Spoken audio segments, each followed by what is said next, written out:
You're watching Seattle Seahawks Today, powered by Chat Sports. Tyler Jones here with you. Thanks for joining us.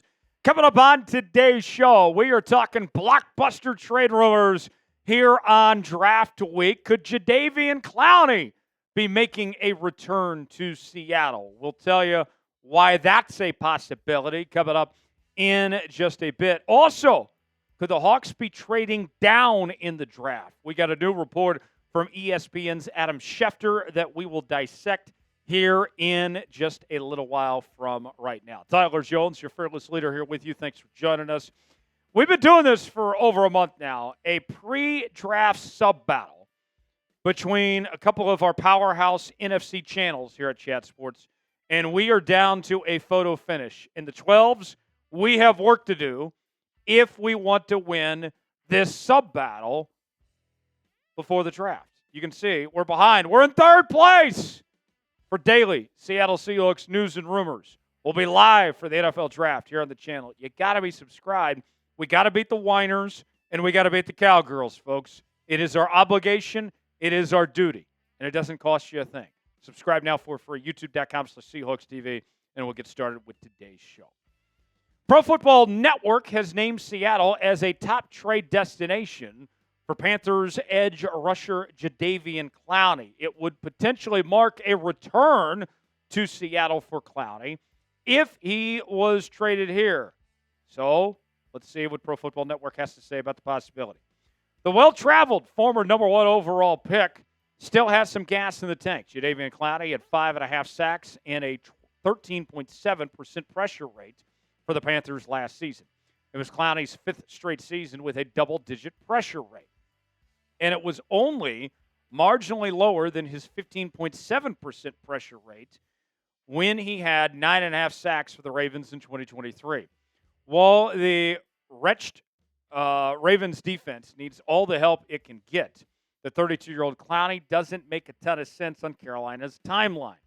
The South Carolina native has an $8.5 million base salary in the final year of his contract, making him an affordable rental option for a team in need of a veteran edge.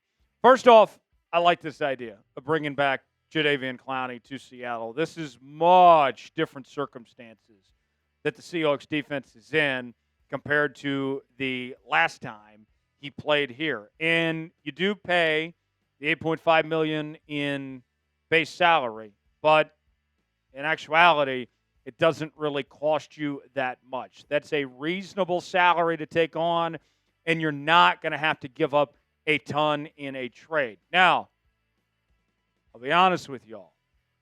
When I mentioned Jadeveon Clowney, every time I have ever talked about him in my 3 years hosting this channel, a lot of people get upset. And some of y'all cannot stand Jadeveon Clowney and don't want anything to do with bringing him back to Seattle. And I understand. But hear me out for a second, folks. This is not about his time in Seattle previously.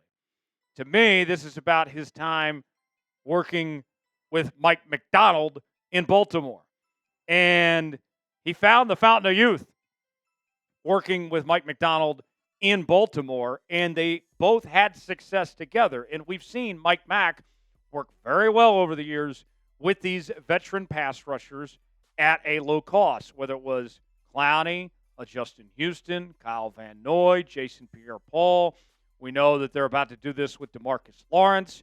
I think bringing Clowney back and working with Mike Mack in this scheme makes a lot of sense. Let's tell you more about Clowney. Previously played for the Ravens, Browns, Titans, Seahawks, and Texans. The former number 1 overall pick is a 3-time Pro Bowler. He was also named a second-team All-Pro in 2016.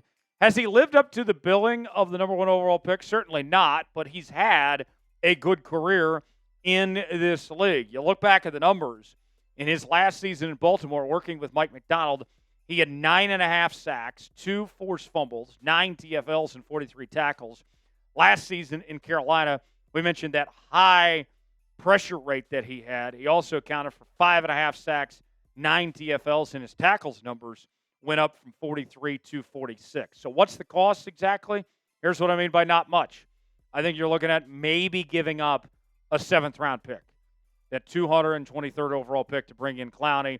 The Panthers, They don't have much edge rusher help, but I think they need some picks. Clowney, I look at a guy that doesn't necessarily fit their timeline, and the Panthers are likely to draft edge rushers anyway to replace Jadeveon Clowney, and you get the contract off the books. So, your chance to be the GM here on Seahawks Today. Should the Hawks trade for Jadeveon Clowney? You got two options here. You can type T for trade, P for pass. Weigh in, let us know. You might get an ad break while the ad's playing. Chime in, tell us if you would trade for Clowney or not. Speaking of trades, according to a new report from ESPN's Adam Schefter, the Seahawks are interested in trading down from the 18th overall pick in the 2025 NFL Draft on Thursday. Here's more from Schefter. On the other side of things, the Steelers, number 21, are among the teams interested in moving back from their first-round slot. That list also includes the Jaguars at 5, Panthers at 8, 49ers at 11, Falcons at 15, Seahawks at 18, Buccaneers at 19, and Vikings at 24, who currently have 4 picks, the fewest of any team. Now, based on what history tells us, that sounds like a John Schneider move. John Schneider, in previous drafts, has not been one to trade up, but he certainly has been one to trade down. And a lot of people have asked me over the last several weeks, Tyler, do you see the Seahawks trading down? Do you see them trading up? And the answer I've given you, and I will continue to give you, even though we're just a few days away from the draft, and we have this report here, it all depends on the board. How does it shake out? Who's still available? Who's already gone? What needs are pressing? You just don't know until the situation unfolds in real time. And for Seattle, trading down can make a ton of sense because of one player in particular. We'll tell you who that is in just a moment. Let's go over the Seahawks draft picks real quick. They have a first-round pick at 18, a second-round pick at 50, then another second-round pick at 52, then a third-round pick at 82, and another third-round pick at 92. And then they have a fourth-round pick at 137, a fifth-round pick at 172, another fifth-round pick at 175, a sixth-round pick at 185, and then a seventh-round pick at 234. So let's ask you guys, should the Seahawks trade down from 18th overall? You can type Y for yes, in for no. Your chance to be on the clock, and tell us in the comments section if the Hawks should trade down or not. Today's show is sponsored by Game Time. Game Time is the place to go for the best seats, the lowest prices guaranteed. Recently, I got the chance to go to an NBA game on Game Time. Got to bring the whole family, and we saved big on tickets because of Game Time. And whether you're going to an NBA game like I did, or maybe it's an event in Seattle like the Mariners, or whatever it may be, you choose the event you want to go to. They got the prices listed. You choose your seat, see if you like that seat or not, and then you're checking out on Game Time with Apple Pay, Google Pay, Venmo, all major credit card providers. And if you enable the low price tickets feature, that allows you to invest more in buying food, drinks, merchandise, and more easily get a larger group of people to come with you to the game you're looking for. Game Time is the official ticketing partner of Seattle Seahawks Today, where they have last-minute deals where you can save up to 60% off buying last minute for sports, concerts, comedy shows, theater productions, and more. Game Time Picks makes last-minute ticket buying easier than ever by quickly highlighting the best deals in the stadium. They have their zone deals where you can save even more when you choose a section and let Game Time choose the seats. They have their all-in pricing. Toggling this feature shows the total up front with no surprise fees at checkout. They have their seat views where you can get a panoramic view from your seat in the app before you buy. The lowest price is guaranteed, or Game Time will credit you 110% of the difference. Your purchase is covered with the most flexible customer service policy in the ticketing industry. Take the guesswork out of buying tickets with Game Time. Download the Game Time app, create an account, and use code ChatSports, $20 off your first purchase. Terms apply. Again, create an account and redeem code CHATSPRTS for $20 off. Download the Game Time app today. Last-minute tickets, lowest prices guaranteed. The link is in the comments and the description of today's video. Game Time, proud partner of Seattle Seahawks Today. So this is where it gets interesting of why Seattle potentially could trade down from 18. It is for Grey Zabel. The question is, can you trade down and still get Grey Zabel potentially. And right now, based on all the mock drafts that are out there, the answer is, survey says, yes, you can trade down from 18 and still be in position to draft Grey Zabel, who some people, not all, but some, feel like is the best offensive lineman within the range of where Seattle would pick. 12th Man Rising has this trade idea that they have thrown out there of what it would take to still be able to get Zabel and come home with a nice return. This is their trade idea where Seattle moves from 18 to 25 with Houston. They pick up an extra third-round pick along the way at 79 overall.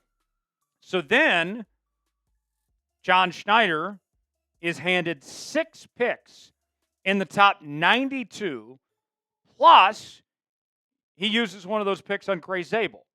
If that's the case, that's a win for Seattle to get the extra capital and still get one of their top offensive line targets with that 25th pick. To me, that makes sense if that scenario were to play itself out. Personally, people are wondering what in the hell is Grey Zabel going to play at the next level? Is he a tackle? Is he a guard? Hell, is he a center? I think he starts at guard day one for the Seahawks. And I would even take this a step further. If you pull off this trade and still get a guy like Grey Zabel at 25, I think it guarantees, in the words of the great Charles Barkley, guarantees at least a B grade in the draft. And I think of this like the lottery, right? Where, let's say, all right, John, now you got 6 chances. You've upped your odds at 90, in the 92 pick range, okay? Now I'm saying, okay, I have more chances to get a hit and get a player I like that can be an impact player, and I still get a quality offensive lineman picking at 25. Well, that'll work. Now, who's a player the Seahawks should draft? Whether they stay at 18, whether they trade down, trade up, maybe it's a Grey Zabel, maybe it's somebody else. Give me a name in the comments section that you think these Seahawks should draft. For continuing draft coverage all week long, subscribe now to Seattle Seahawks Today, youtube.com/SeahawksTV. I'm Tyler Jones. Thanks for joining us. We'll see you next time.